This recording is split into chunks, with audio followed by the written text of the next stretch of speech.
Bismillahirrahmanirrahim.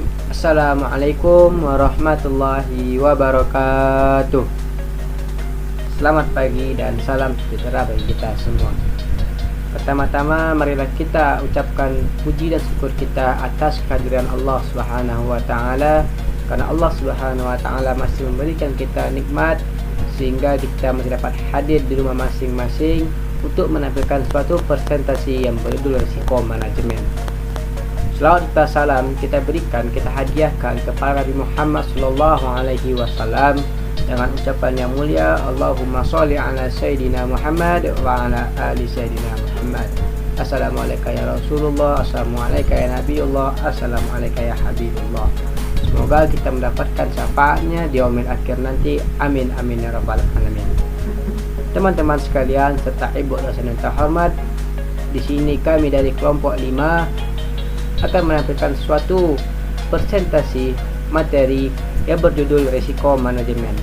Sebelum kita memasuki materi tentang risiko manajemen, izinkan kami dari kelompok 5 memperkenalkan tim kami dari anggota kelompok 5. Kelompok 5 diketuai oleh Tri Darmawan serta beranggotakan Alika Rahmasyarah, Yuyun Muziza, dan saya sendiri Ustara Dwi Fernanda. Baiklah kawan-kawan serta ibu dosen yang terhormat, tanpa memperpanjang waktu lagi, marilah kita akan menyaksikan dan kami akan menampilkan suatu presentasi yang berjudul risiko manajemen.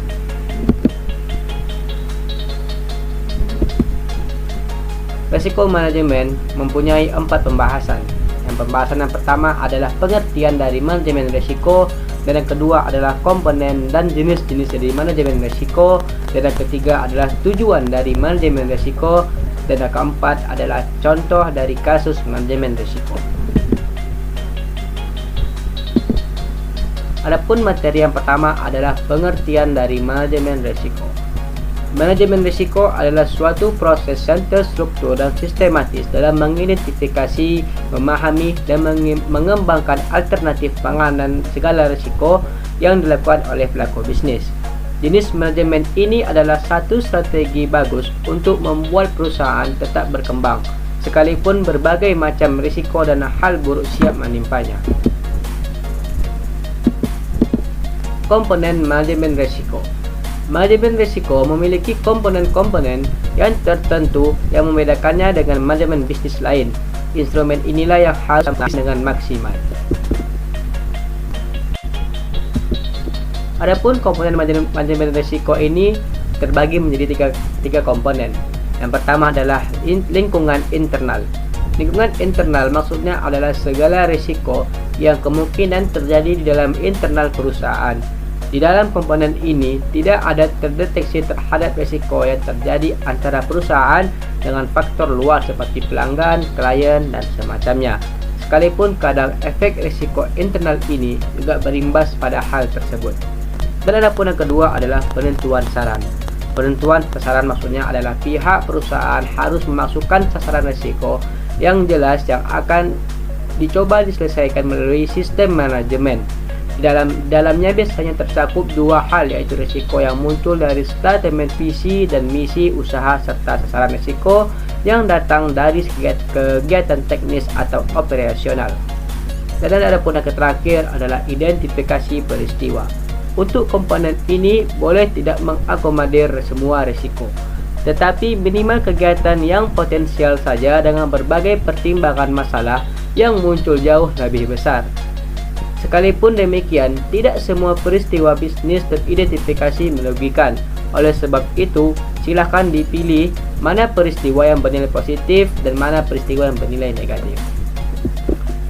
Baiklah kawan-kawan serta ibu dosen yang terhormat, materi selanjutnya akan disampaikan oleh Saudara Tri Darmawan. Kepada Saudara Tri Darmawan dipersilakan dengan segala hormat. Baiklah, terima kasih kepada Ustara selaku moderator. Sini saya akan melanjutkan presentasi yang telah disampaikan. Sini saya menjelaskan tentang penilaian risiko. Penilaian risiko memungkinkan sebuah organisasi perusahaan ataupun bisnis untuk menilai sebuah kejadian atau keadaan dan kaitannya dengan pencapaian tujuan perusahaan atau bisnis tersebut. Manajemen perlu melakukan analisis mengenai dampak yang mungkin terjadi akibat risiko dengan dua perspektif, yaitu yang pertama likelihood atau kecenderungan, dan impact atau consequence, yaitu besaran dari realisasi risiko tersebut. Selanjutnya ada tanggapan risiko. Selain melakukan penilaian terhadap risiko, juga menentukan tanggapan atau respon terhadap risiko tersebut. Respon dari manajemen tergantung risiko apa yang dihadapi. Respon atau tanggapan tersebut bisa dalam bentuk menghindari risiko, mengurangi risiko, memindahkan risiko, dan menerima risiko.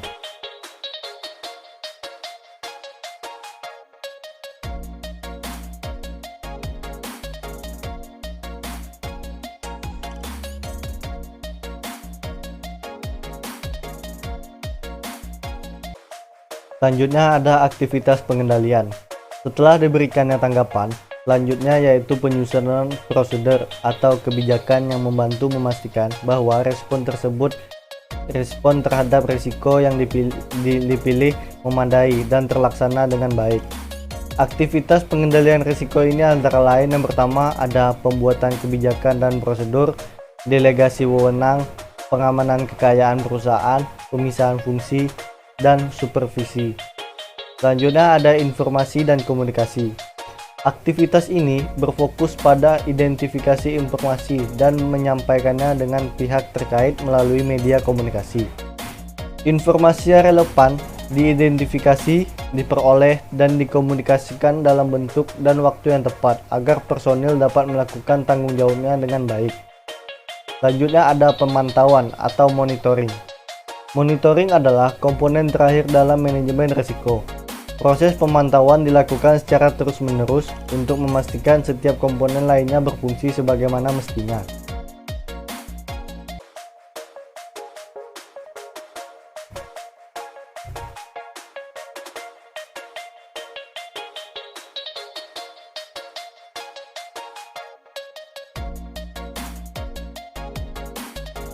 Selanjutnya, jenis-jenis manajemen risiko. Selain memiliki komponen-komponen khusus, pengelolaan risiko juga dibedakan menjadi beberapa jenis. Yang pertama ada manajemen risiko operasional. Manajemen risiko operasional adalah manajemen risiko yang disasarkan pada terjadinya permasalahan usaha yang muncul akibat faktor internal, seperti kinerja pegawai yang rendah, sumber daya yang kurang berkualitas, terjadinya bencana, modal tidak sehat, dan sebagainya. Pada umumnya, cakupan sasaran untuk manajemen risiko jenis ini adalah faktor manusia, sistem, proses, serta permasalahan eksternal, tetapi tidak terkait dengan pelanggan, melainkan muncul dengan sendirinya seperti musibah. Ini yang menjadi bidang penyelesaian untuk manajemen risiko operasional. Yang kedua ada manajemen hazard. Manajemen hazard adalah jenis manajemen risiko yang fokusnya pada masalah yang potensial membuat perusahaan gulung tikar. Biasanya problem usaha yang dideteksi adalah masalah-masalah yang besar dan berbahaya. Ada 3 unsur yang diprioritaskan di dalam manajemen jenis ini, yaitu masalah hukum, bahaya fisik, serta penurunan moral. Ketiga hal inilah yang harus diantisipasi jika kemudian muncul bahaya potensial di sana. Baiklah, selanjutnya saya akan serahkan kepada moderator. Kepada moderator dipersilahkan. Baik, terima kasih kepada Saudara Tri Darmawan.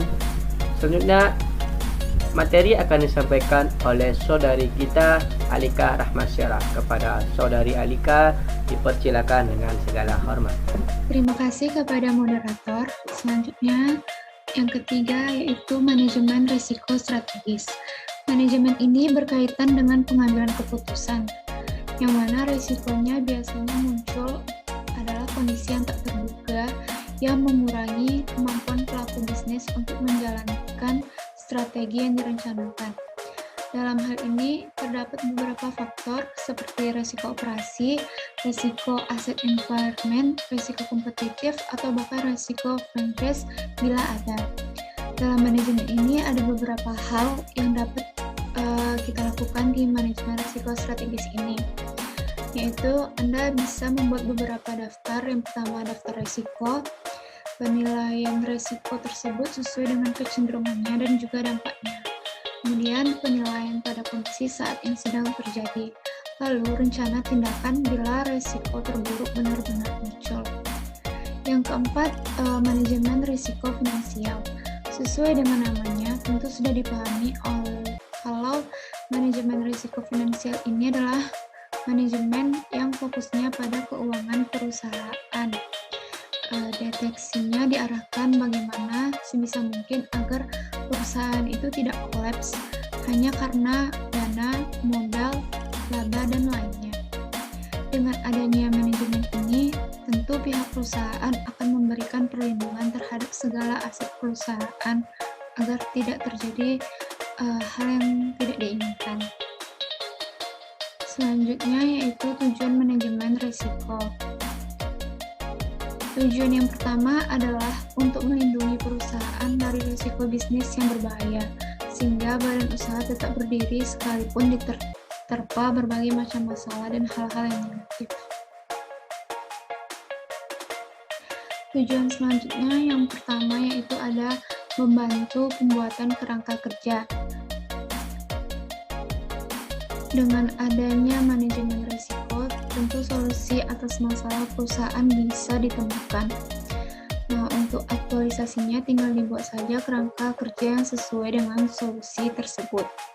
Ini alasannya mengapa manajemen kerja bisa membantu pembuatan kerangka kerja. Dengan alasan ini pula, kebijakan yang menyertainya juga bisa diputuskan dengan segera. Lalu yang kedua, yaitu sebagai peringatan kewaspadaan. Dengan dilakukannya manajemen risiko, tentu segala hal buruk yang bakal muncul akan terdeteksi. Maka dari itu, ini bisa dijadikan bahan untuk tetap waspada dan hati-hati dalam mengelola pekerjaan tersebut. Bisa dibayangkan jika tidak ada manajemen risiko, tentu hal buruk akan terjadi begitu saja. Yang ketiga yaitu sosialisasi manajemen risiko. Membangun kemampuan individu maupun manajemen untuk mensosialisasikan pemahaman tentang risiko dan pentingnya risk management. Terima kasih kepada Saudari Alika. Baiklah, selanjutnya materi akan disampaikan oleh Saudari Yuyun Mujiza. Kepada Saudari Yuyun Mujiza dipersilakan dengan segala hormat. Tujuan manajemen risiko selanjutnya ialah meningkatkan kinerja perusahaan. Membantu meningkatkan kinerja perusahaan dengan menyediakan informasi tingkat risiko yang disebutkan dalam peta risiko atau risk map. Hal ini juga berguna dalam mengembangkan strategi dan perbaikan proses risk management secara berkesinambungan. Selanjutnya, mendorong manajemen agar proaktif. Mendorong manajemen agar bertindak proaktif dalam mengurangi potensi risiko dan menjadikan manajemen risiko sebagai sumber keunggulan bersaing dan kinerja perusahaan.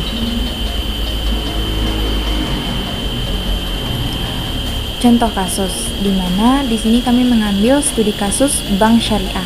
Bank Indonesia membekukan kegiatan usaha PT Bank Global sejak 14 Desember 2004. Bank Indonesia (BI) membekukan kegiatan usaha PT Bank Global. Sekitar 8.000 nasabah yang tercatat di 13 kantor cabang terpaksa kerepotan mengurus dananya. Bukan hanya itu, ratusan investor publik pemegang saham juga menjadi tidak jelas investasinya. Nasib ratusan karyawan pun menjadi tak menentu di tengah sulitnya lapangan pekerjaan. Apa jadinya kalau mereka di PHK? Jelas akan menambah deretan panjang pengangguran. Semua itu akan menambah beban pemerintahan dalam memulihkan roda perekonomian terutama di sektor real.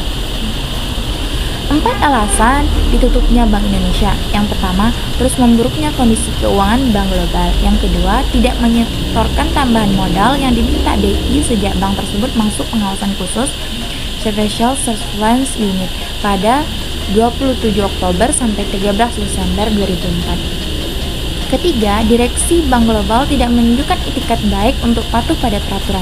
Bahkan dalam pengawasan BI dan kepolisian ada upaya secara sengaja dari pihak bank tersebut untuk memusnahkan dan menghilangkan barang bukti. Keempat, direksi, pejabat eksklusif dan beberapa karyawan bank publik itu diduga telah melakukan tindakan pidana perbankan dengan merusak dan menghilangkan dokumen-dokumen penting bank tersebut. Adapun solusi-solusi yang ditawarkan, yang pertama, sebagai perusahaan bank, mestinya bank global transparan dan menerapkan dengan seksama azas good governance. Yang kedua, seperti dilansir dari investor dari online, bahwa kehancuran bank global sangat boleh jadi disebabkan oleh sebuah kolusi antar pengelola bank global dengan Brilliant Asset Management. Ketiga, kasus bank global menarik diikuti karena kasus ini mencoreng citra reksadana, sebuah instrumen pasar modal yang mengalami pertumbuhan pesat selama 2 tahun terakhir. Keempat, kasus bank global mencerminkan lemahnya pengawasan Bank Indonesia dan BPK. Di mana uraian penjelasnya, general market risk merupakan risiko yang disebabkan oleh suatu kebijakan yang dilakukan oleh lembaga terkait, yang mana kebijakan tersebut mampu memberikan pengaruh bagi seluruh sektor bisnis. Itu pengertian manajemen risiko menurut Agus Sucipto. Sehatnya sebuah bank tidak hanya berpatokan pada aset atau modal semata, tetapi juga harus mempertimbangkan faktor manajemen risiko yang meliputi 8 faktor, yakni faktor kredit, faktor pasar, faktor likuiditas, faktor kooperasional, risiko hukum, risiko strategi, risiko kepatuhan, dan risiko reputasi. Yang terpenting dari kasus-kasus pembekuan bank tersebut ialah pembelajaran bagi pemilik maupun pengurus bank untuk mencerminkan diri dalam pengelolaan keuangan dan manajemen perbankan agar tidak menyimpang dari ketentuan-ketentuan yang ada, serta diharuskan menerapkan prudent banking. Lebih khusus lagi, bagi para nasabah agar tidak gegabah dan senantiasa berhati-hati jika ingin menempatkan dananya pada lembaga perbankan maupun lembaga keuangan lainnya. Sekian dari saya. Terima kasih, kembali kepada moderator. Baik, terima kasih kepada Saudari Yuyun Muziza atas pembahasan materinya. Baik kawan-kawan serta ibu dosen yang terhormat, berakhirnya penyampaian materi yang disampaikan oleh Saudari Yuyun Muziza tadi, maka berakhir pula presentasi kami dari kelompok 5 mengenai risiko manajemen. Kami dari kelompok 5 mengucapkan mohon maaf apabila terjadi kesalahan serta tutur kata yang kurang berkenan untuk diterima, karena karena manusia itu tidak luput dari yang namanya kesalahan. Semoga apa yang kami sampaikan tadi berguna bagi kita semua dan menjadi ilmu yang bermanfaat bagi kita nantinya. Saya selaku moderator mohon pamit dan mengucapkan Assalamualaikum warahmatullahi wabarakatuh. Selamat pagi dan salam sejahtera bagi kita semua.